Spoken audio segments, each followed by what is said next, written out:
Hello everyone, welcome to change your life. Change your life के इस video में आप सभी का स्वागत है। देखिए, हम नया इनिशिएटिव शुरू कर रहे हैं जिसमें current affair, history, polity, geography, static, science सारे मिक्स होंगे। क्वेश्चंस 30 क्वेश्चंस होंगे और 30 क्वेश्चंस काफ़ी अच्छे स्टैंडर्ड के होंगे जो कि आपके वनडे एग्जाम में पूछे जा सकते हैं। किसी भी एग्जाम की आप तैयारी कर रहे हो, एसएससी, रेलवे, बैंक। बैंक का तो नहीं कहूँगा, बैंक में तो करंट अफेयर ज़्यादा होता है, बैंक वाले को छोड़ के स्टेट, पीसीएस, सीडीएस, एनडीए, जो भी आप कर रहे हो, एफकेट, जो भी एग्ज़ाम होता है वनडे एग्ज़ाम, उन सब के लिए ये काफ़ी हेल्पफुल होगा। तो चलिए स्टार्ट करते हैं। पहला क्वेश्चन, डीआरडीओ डे कब मनाया जाता है? देखिए, डीआरडीओ डे जो है वो मनाया जाता है 1 जनवरी को। 1 जनवरी क्यों मनाया जाता है? क्योंकि 1 जनवरी 1958 को डीआरडीओ का स्थापना हुआ था। और डीआरडीओ का वर्तमान में चेयरमैन कौन है? जी सतीश रेड्डी, नाम याद रखिएगा। और डीआरडीओ में अभी कोविड के लिए एक नया ड्रग भी बनाया है, उसका नाम है 2DG। डीजी का फुल फॉर्म क्या है? D oxy D glucose, D oxy D glucose. मैं लिख देता हूँ यहाँ पे, डी ऑक्सी डी ग्लूकोज। ठीक है। नेक्स्ट क्वेश्चन, देश का पहला परागकण पोलिनेटर पार्क जिसको बोलते हैं, उत्तराखंड के किस जिले में बनाया गया है? देखिए, पहला परागकण जो बनाया गया है वो नैनीताल में बनाया गया है। पोलिनेटर पार्क, आपसे यह भी क्वेश्चन पूछा जा सकता है कि पोलिनेटर पार्क किस राज्य में बनाया गया है, तो उसका आंसर हो जाएगा उत्तराखंड। देखिए, उत्तराखंड में और कई सारी चीज़ बनाया गया है, जैसे लाइकन पार्क हो गया, मोस गार्डन हो गया, रामायण पार्क हो गया, स्नो लियोपार्ड का कंजर्वेशन सेंटर भी पहला यहीं पे बनाया गया है। स्नो लियोपार्ड जो वैसे इसका नेशनल पार्क है वो वहाँ पे है, वैसे लद्दाख में हेमिस नेशनल पार्क, लेकिन इसका कंजर्वेशन सेंटर याद रखिएगा उत्तराखंड में बना है। ठीक है। नेक्स्ट, डीआरडीओ ने भारतीय नौसेना के साथ मिलकर स्वदेशी रूप से निर्मित हवा से गिराए जाने वाले कंटेनर का नाम क्या है? देखिए, डीआरडीओ ने एक कंटेनर बनाया है जो कि हवा से गिराया जा सकता है, इसका नाम है सहायक एनजी। सहायक एनजी इसका नाम है। क्या ये पहला इस तरह का कंटेनर है? जी नहीं, इससे पहले भी एक कंटेनर था जिसका नाम था सहायक MK1 और डीआरडीओ ने बनाया है। तो डीआरडीओ फिर से याद रखिए, 1 जनवरी 1958, 1 जनवरी 1958। और जी सतीश रेड्डी, जब जब डीआरडीओ है तब तब आपको ये सारी चीज़ें रिपीट करना है। ठीक है। और इसमें एडवांस वर्जन बता ही दिया है। हाँ, डीआरडीओ आपको वो 2DG बता ही दिया। और डीआरडीओ से आगे जैसे जैसे हम बढ़ेंगे, अगर कुछ आएगा तो उसमें हम आपको बता देंगे। याद रखिए, रिपीटेशन ही आपको लक्ष्य तक पहुंचाएगा। बिना रिपीटेशन के कुछ नहीं हो सकता, कितना भी आप ट्रिक बना ले कोई फायदा नहीं। ठीक है। चलिए नेक्स्ट क्वेश्चन, भारतीय रेलवे ने नए विस्टाडोम पर्यटन कोच का निर्माण किस फैक्ट्री में किया है? देखिए, भारत में टोटल 4 इस तरह की फैक्ट्री हैं। तो एक तो है ISF यानी integral coach factory, Kapurthala, Raebareli, Chennai, और एक और कहीं है, हमें याद नहीं आ रहा। आपको अगर याद है तो वो कमेंट सेक्शन में आप लिख के बता सकते हैं। तो विस्टाडोम का पर्यटक कोच फैक्ट्री जो बनाया गया है ये चेन्नई में बनाया गया है। और याद रखिए, ISF चेन्नई जो है, इसी में वंदे भारत जो ट्रेन था वो भी यहीं पे बनाया गया था। स्वदेश निर्मित वो भी ट्रेन है, वंदे भारत। वंदे भारत भी ISF चेन्नई में ही बनाया गया था। ठीक है। नेक्स्ट, भारत के किन 2 राज्यों में औद्योगिक गलियारा यानी इंडस्ट्रियल कॉरिडोर बनाया जा रहा है? याद रखिए, इंडस्ट्रियल कॉरिडोर जो बनाया जा रहा है वो बनाया जा रहा है आंध्र प्रदेश और कर्नाटक में। देखिए, आंध्र प्रदेश से कुछ चीज़ याद रखिए। आंध्र प्रदेश के अभी वर्तमान में CM कौन है? जगन मोहन रेड्डी। जगन मोहन रेड्डी। और इनका गवर्नर कौन है? विश्वभूषण हरिश्चंद्र। ठीक है। कर्नाटक की बात करें तो यहाँ पे CM कौन है? कर्नाटक के CM है BS येदियुरप्पा। और यहाँ पे गवर्नर कौन है? वजूभाई वाला। ठीक है, ये सारी चीज़ें आपको पता होना चाहिए। कर्नाटक कुछ नेशनल पार्क बताइए। अंसी, बंदीपुर, नागरहोल, कुद्रेमुख, बन्नरघट्टा, ये सब जो है कर्नाटक में। और कर्नाटक का एक एटॉमिक पावर है, उसका नाम है कैगा, ये भी याद रखिए। चलिए नेक्स्ट, इलेक्ट्रिक बल्ब का फिलामेंट किसका बना होता है? देखिए इलेक्ट्रिक बल्ब का फिलामेंट जो है वो टंगस्टन का बना होता है, तो आंसर हो गया टंगस्टन। अब देखिए नाइक्रोम यहाँ पे लिखा है, नाइक्रोम किस में यूज होता है? हीटर में। हीटर का जो वायर होता है ना, वो हीटिंग वायर, वो होता है नाइक्रोम का बना हुआ। अब हीटिंग इफेक्ट ऑफ करंट का फॉर्मूला क्या होता है? H=I²RT। तो इस तरह से आपको रिलेट करके पढ़ना होगा यहाँ पे, तभी आप जो है सफल हो पाएंगे। और रिपीट बार बार कीजिए कोई भी चीज़ को। कॉपर का फॉर्मूला क्या होता है? Cu। एटॉमिक नंबर क्या होता है इसका? 29। एल्युमिनियम का कितना होता है? 13। ठीक है, ये सारे मेटल हैं। वह अधातु यानी नॉन मेटल जो अपने रूम टेम्परेचर पे द्रव अवस्था में होता है, नॉन मेटल पूछा है, याद रखिए। नॉन मेटल पूछेगा तो ब्रोमीन, और मेटल पूछेगा तो Hg यानी मरकरी। ठीक है, मरकरी का सिंबल जो होता है वो Hg होता है। ठीक है, क्लोरीन का एटॉमिक नंबर कितना होता है? 17। ठीक है, नेक्स्ट, क्लोरोफिल में कौन सा धातु पाया जाता है? देखिए क्लोरोफिल किसमें होता है? पेड़ पौधे में। क्लोरोफिल में कौन सा धातु पाया जाता है पूछ रहा, तो मैग्नीशियम पाया जाता है। और हमारे ब्लड में कौन सा धातु पाया जाता है? Iron, Fe। हमारे ब्लड का जो है pH 1 कितना होता है? ब्लड का pH 1 होता है 7.4, ये भी याद रखिए। और pH स्केल पता है आपको? pH स्केल, मान लीजिए यहाँ पे अगर 0 हो गया और इधर पे बढ़ रहा है, सॉरी यहाँ पे 7 हो गया, बीच में 7 होता है और यहीं पर न्यूट्रल होता है। यहाँ से अगर 7 से ऊपर जाएंगे हम जैसे जैसे, यानी कि लास्ट 14 तक, तो ये इधर बेसिक होते जाता है। और इधर जैसे जाएंगे 0 तक, 0 से इधर माइनस ही तो होगा, तो इधर एसिडिक होता जाता है। तो 7.4 कहाँ पे आ रहा है? कहीं यहाँ पे आएगा 7.4 लगभग। तो 7.4 क्या हो गया? बेसिक हो गया, यानी थोड़ा सा बेसिक ऐसे बोल सकते हैं। चलिए और क्या बता सकते हैं? कैल्शियम का एटॉमिक नंबर याद रखें 20। ठीक है, नेक्स्ट देखिए, कौन सा धातु दूसरे धातु के साथ अमलगम बनाता है? देखिए ये कुछ और नहीं है, बस ये याद रखें, Hg यानी कि पारा। पारा जो है वही अमलगम बनाता है, मरकरी जिसको बोलते हैं। ठीक है, Hg, यही इसका आंसर हो गया। और जिंक से याद आया, मतलब जो भी वो होता है गल्वनाइजेशन होता है, उसमें जिंक का यूज़ करते हैं। जिंक का यूज़ गल्वनाइजेशन में हम करते हैं, क्योंकि कोई भी लोहा के सामान को अगर बचाना है जंग से, तो उसमें गल्वनाइजेशन करते हैं, तो उसमें जिंक का यूज़ करते हैं। ठीक है, धोवन सोडा, वाशिंग सोडा का कॉमन नेम क्या है? देखिए धोवन सोडा का नाम है, पहले वाशिंग सोडा का आप फार्मूला याद रखिए, Na2CO3 इंटू 10H2O। देखिए धो रहे हैं ना कोई चीज़, धोने के लिए पानी की जरूरत पड़ेगा, 10 बाल्टी पानी, ऐसे याद रखिए। 10H2O लगेगा तो वाशिंग सोडा हो गया। ठीक है, और इसका फार्मूला कॉमन नेम क्या होता है? Sodium carbonate. अब अगर पूछ दिया आपसे खाने वाला सोडा क्या बोलते हैं, तो उसका कॉमन नेम होता है सोडियम बाइकार्बोनेट। खाने के बाद ही तो बाई बोलते हैं, सोडियम बाइकार्बोनेट। वर्धमान महावीर जो जैन धर्म के 24वें तीर्थंकर हुए, उनका जन्म और मृत्यु दोनों बताना किस जगह पर हुआ था? देखिए जैन धर्म में पहले तीर्थंकर कौन हुए थे? धर्म के पहले तीर्थंकर जो हुए थे वो थे ऋषभ देव। ऋषभ देव। और 24वें कौन हुए थे? महावीर। 23वें कौन हुए थे? पार्श्वनाथ। ठीक है, ये सब याद रखिए। तो पूछ रहा है कौन क्या, महावीर का जन्म और मृत्यु दोनों। देखिए जन्म हुआ था कुंडलग्राम में और मृत्यु हुआ था पावापुरी में, तो इसका आंसर हो जाएगा थर्ड, कुंडग्राम और पावापुरी। ठीक है, देखिए जैन धर्म और बौद्ध धर्म दोनों से क्वेश्चन पूछे जाते हैं, तो आप इसको जैन धर्म और बौद्ध धर्म को अच्छे से करेंगे और हर एग्जाम में लगभग पूछा जाता है। तो हम क्वेश्चन धीरे धीरे कर लेंगे और भी सीरीज जैसे जैसे हमारा आगे बढ़ेगा। नेक्स्ट देखिए, वुमेन इंडिया एसोसिएशन की स्थापना कब हुआ? तो देखिए इसका सही आंसर है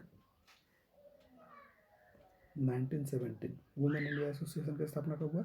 1917 में। एक लाइन का क्वेश्चन है, बस इसको याद रखिए, 1917 में हुआ था।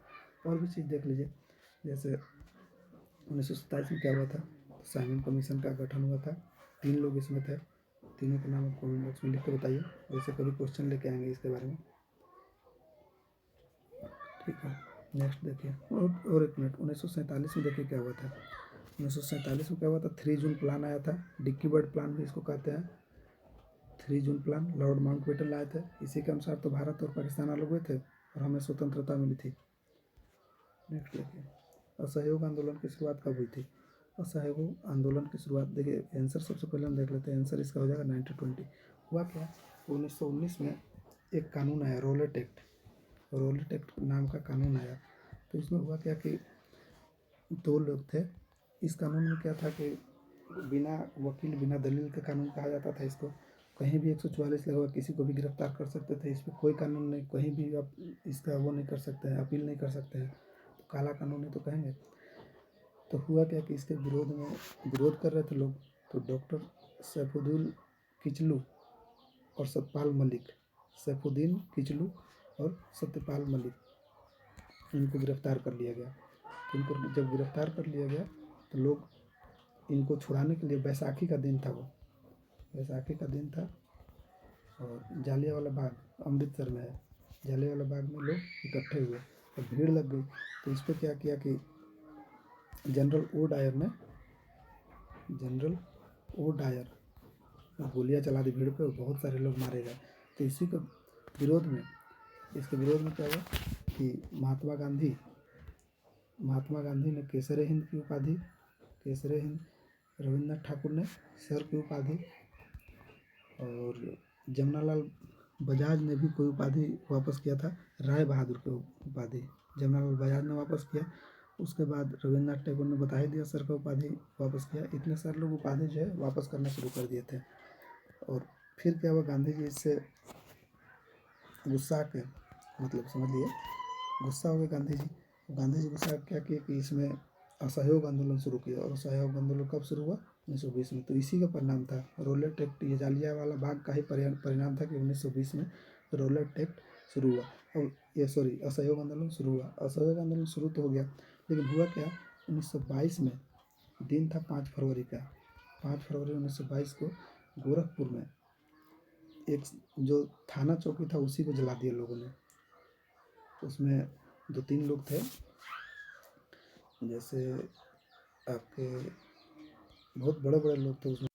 तो फिर हुआ क्या कि गांधी जी को गिरफ्तार कर लिया गया इस चौरी चौरा कांड के बाद। और फिर वहाँ पे असहयोग आंदोलन कुछ समय के लिए फिर स्थगित कर दिया गया। ठीक है, तो ये हुआ था असहयोग आंदोलन। याद रखिए, पूरा आपको घटनाक्रम याद होना चाहिए, किस तरह से क्या हुआ था।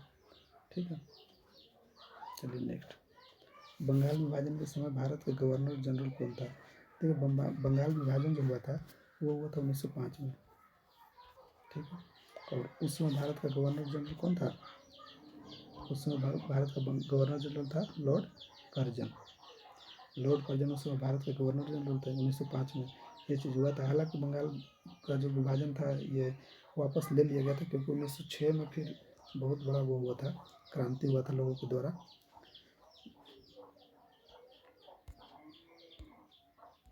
और 1906 में ही वो मुस्लिम लीग की स्थापना भी हुआ था। और उस समय मुस्लिम लीग की स्थापना के समय गवर्नर जनरल कौन थे? वायसराय, वो थे लॉर्ड मिंटो। ये सारी चीज़ याद रखिए। तो जब मुस्लिम लीग का स्थापना हुआ, लोगों में पूरा गुस्सा था इसको लेकर। तो फिर 1911 में दिल्ली दरबार हुआ। उसमें जब वहाँ ब्रिटेन की रानी आती है तो फिर उद्घोषणा होता है, और ये बंगाल का वो जो है बंगाल विभाजन, ये सब रद्द किया जाता है। तो ये सब आपको समय के साथ साथ बताएंगे। ये जो बंगाल विभाजन है उसको रद्द किया जाता है 1911 में ही।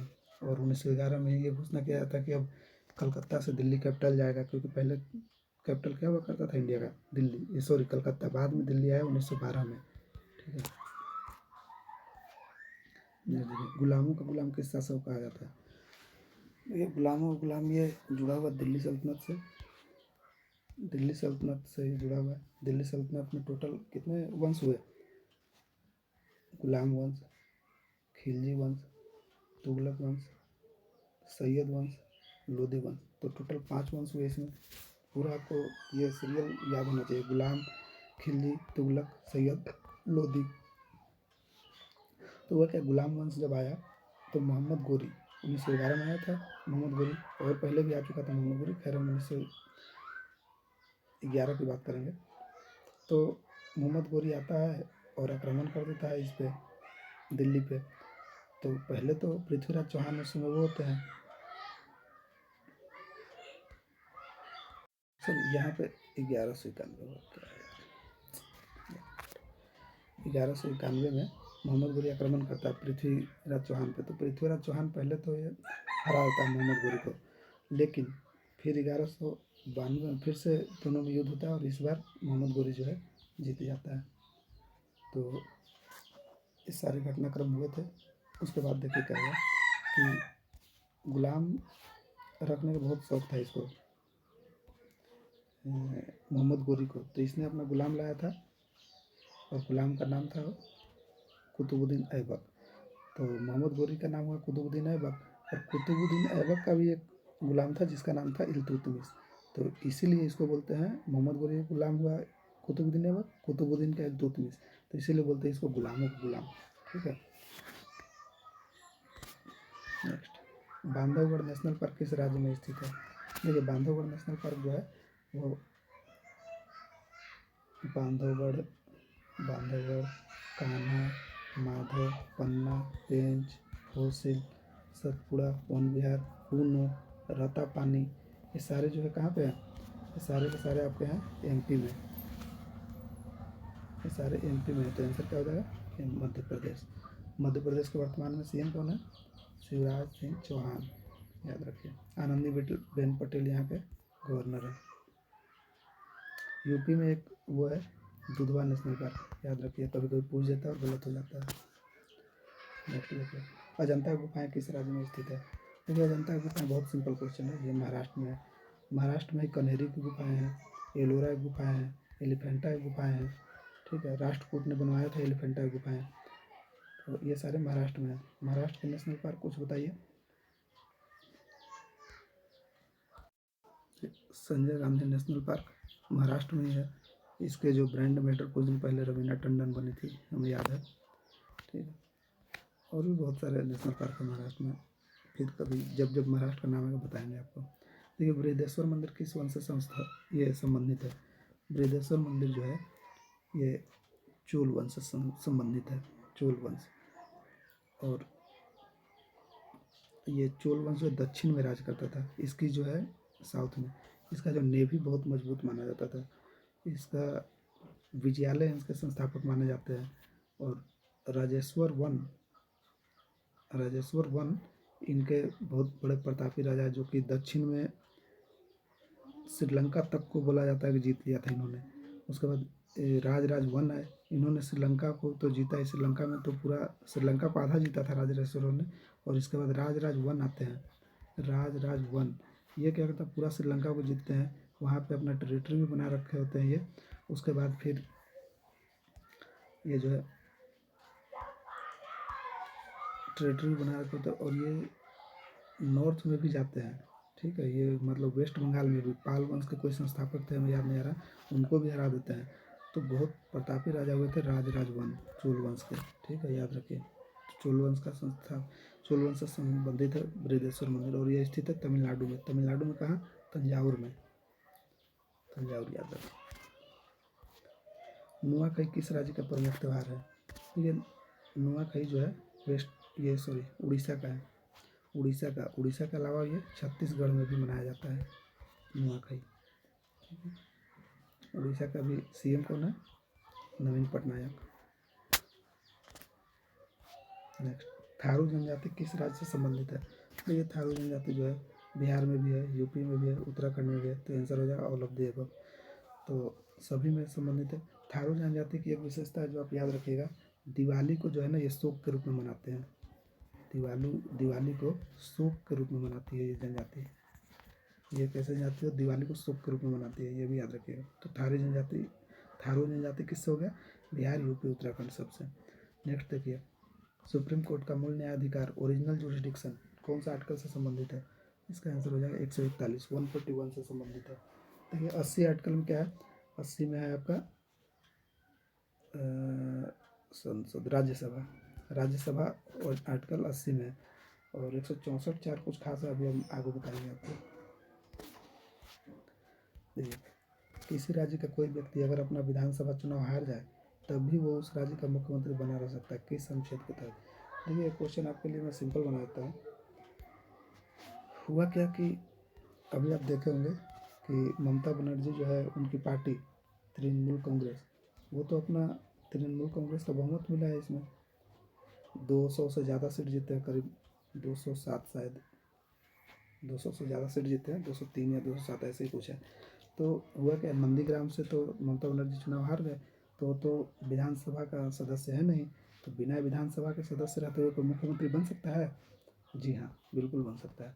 उसके लिए संविधान में लिखा हुआ है आर्टिकल 164/4, 164 के 4 में ये लिखा हुआ कि कोई व्यक्ति मुख्यमंत्री तब भी बन सकता है जब वो अपना विधानसभा चुनाव हार जाए, लेकिन शर्त है कि 6 मंथ के अंदर उसको विधानसभा या अगर उस राज्य में विधान परिषद है तो उसका सदस्य बनना होगा।